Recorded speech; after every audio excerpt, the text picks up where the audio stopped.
America's solution to accuracy in reporting.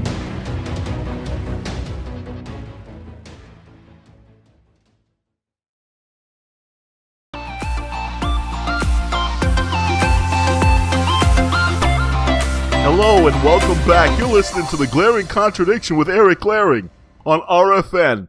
I am your host, Eric Glaring.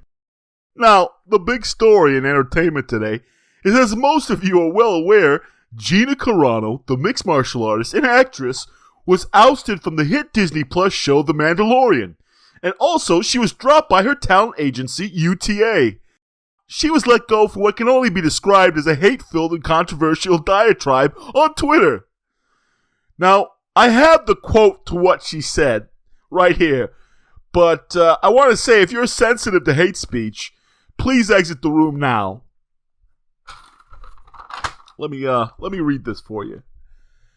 Jews were beaten in the streets, not by Nazis, but by their neighbors, even by children, because history's edited. Most people today don't realize that to get to the point where Nazi soldiers could easily round up thousands of Jews, the government first had to make their own neighbors simply hate them for being Jews. How is that any different from hating somebody for their political views? End quote. Yikes, folks. Now, Disney has released a statement. They say Gina Carano is not currently employed by Lucasfilm, and there are no plans for her to be in the future. They went on to say, nevertheless, her social media posts denigrating people based on their cultural and religious identities are abhorrent and unacceptable. Now, Gina, like all white supremacists, has denied these charges. But to be honest, Disney was right in exercising itself of her and casting her into the depths of obscurity from whence she came, and hopefully from where she'll never reemerge. Commenting on these turn of events is our guest today, editor of the popular progressive periodical Race Against History, author of the op-ed Gina Carano Got What She Deserved, and a man, unlike a former Star Wars actress I might mention, without a pinch of malice or ill will in his entire body. Carson Welch, welcome to the show. Yeah, thank you for having me on, Eric. And I'm happy to have you. So, let me ask you, what do you think about this whole Gina Carano thing? To answer your question, I would first have to say that as someone who has a bit of Judaic lineage on my grandfather's side, my father's father, I took great offense by what Gina Carano said. And I think anyone who can't see how invoking the Holocaust, which, as you know, is terrible, deplorable, a human travesty. And so Gina herself is a human travesty. And it's so hard to put into words. If I could make an analogy, it's dehumanizing, much in the way that chattel slavery during antebellum South in the Americas, in the States, dehumanized the African American and took away their rights and their ability. Whoa! I'm terribly sorry, folks. I had no idea we would expose our audience to something like that here in the year 2021. Luckily, we have a backup guest, a civil rights leader, the esteemed Reverend Lucas Tylerson. I'm going to have him come on the show and have him weigh in on the issue. Reverend Lucas, are you there? Can you weigh in on Gina Carano and give us your thoughts, please? First of all, I want to thank you for having me on your program. Oh, of course. And yes, of course, I deeply condemn what Gina Carano said and did, and I agree that her means of income should be deprived from her, and she should be cast out of polite society. But before I get into the details of why she said what she said and how we should address it, I do have to pause and address RFN and the previous guest, what he said and did, that Carson Welch, for him to make such a statement, making light of chattel slavery. Yeah. It separates us as African Americans. It otherizes us. We become. The best way I can put it into words is, it is like the scrutiny and discrimination the gay community suffered during the AIDS epidemic in the 1990s, where they were set aside. That's enough out of you, Reverend Homophobe. The views just expressed are not the views of RFN and its subsidiaries. Luckily for us, folks, we do have an LGBTQ activist and Twitter influencer waiting on the line. Suzanne Keynes. Please, Suzanne, could you chime in and give us a politically correct understanding of Gina Carano? Greetings, Eric. Look, I cannot wait to give you my assessment and analysis of Gina Carano, and believe me, it's a biting one. Okay. It's scathing. But first, let me say something about your previous guest, the Reverend. Reverends are supposed to be loving, which is ironic to hear such hate and vitriol spewing from the mouth from a man of God. Look, this character, basically what he did was put the entire AIDS epidemic on one community, and you pin it, and this hurts, and you pin it on one community, the gay community, for instance. This is painful for me to recollect here, but it led to a form of gay-bashing vigilantism, the likes of which we haven't seen in this country. And, well, forgive me, it harkens back, and this is a deep cut, Eric, it harkens back to the lynching of Mexicans in the Texas borderlands circa somewhere around between 1848 and 1928. It is on that... Whoa! I had no idea we were harboring a xenophobe. I can promise you, you will never hear that voice on this program as long as I'm alive. We have a migrant worker that is around the office at times. I would like to have him call in and give us his take on Gina Carano, and how that relates to him and his feelings on all this. His name is Lento Rodriguez. Hola. Thank you for having me on your program. Good to have you.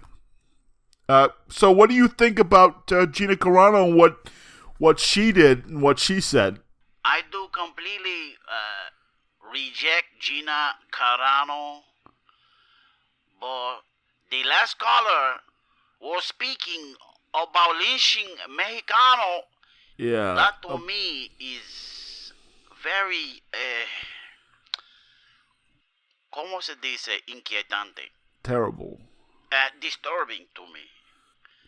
It is as disturbing as the early 20th century, in which the United States did the eugenics program and they would sterilize the imbecile. So my producer says it's time for us to turn now to our callers. I think it would be best to do that. I have on the line one, Mako the Yas Queen. Is it? Self-proclaimed Tumblr Queen. Please, give us some sensible take on Gina Carano and what she said. Of course, Gina Carano is human trash. Of course, her speech is violent, and yes, she should be shot. All of that goes without saying. But as someone who champions adults with intellectual and developmental disabilities on Twitter and Tumblr, by representing them in artwork, my artwork, which you can find on Twitter and Tumblr, disability rights are central to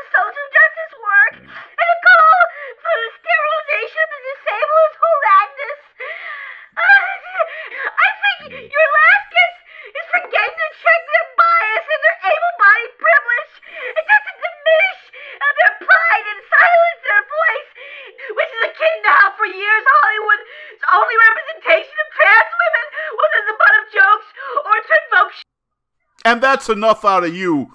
We will not tolerate a turf on this program. She was coaching up until that last part. Let's turn to some trans woman. Hello, Eric, and thank you for having me on your program. As a transgendered woman, I also take offense to Gina Carano's existence. But I have to comment on your last guest. For them to Go ahead. mock us in Hollywood feels much like what happened in 1845 to 1852, where the British forced mass starvation on the Irish people in what is now known as the potato famine. I'm okay with this. Oh, then it's like the Muslim ban, which implied a religious test upon human. You're out of here, Islamophobe.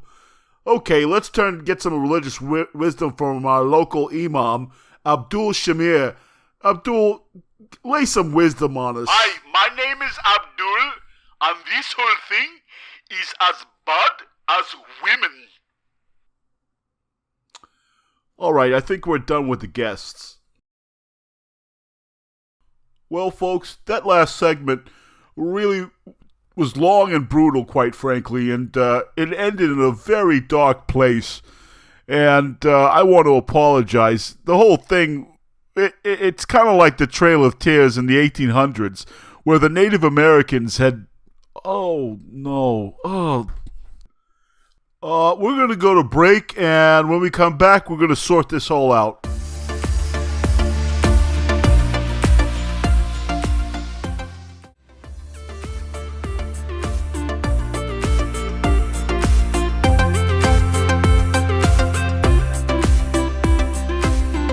I have spent the last few moments listening to the pain my words have caused, and I am deeply remorseful.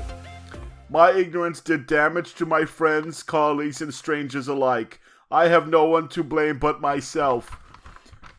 For what I said and the way I spoke, I set standards for myself and I have not met them. I feel that with every fiber of my being. Now, just as I have taught my children to stand up and to own their actions, I will do the same. By mentioning the butchering of native peoples, I defended it. I invoked the term Trail of Tears, which is unacceptable. I am ashamed over how uninformed I was, and I was wrong. To the Native American community, to the indigenous folks, I am so sorry. My words were harmful. I'm listening, and I truly apologize for my ignorance and pain it caused you. I want to give my heartfelt thanks to the people from these communities who I've had enlightening thoughts about over the past few seconds. And I'm grateful to those who stand up for anti-racism. I'm dedicated to get educated on a more profound and productive level than ever before. I want to ensure RFN crew members and my friends, colleagues, and our fans that this is not just a moment, but a commitment to a much greater understanding that I will actively make every day. From here on out, I will only try to evolve and be a better man, and I humble myself before all of you. Eric Glaring is no longer employed with RFN, and he has never been employed with RFN. Eric Glaring does not exist.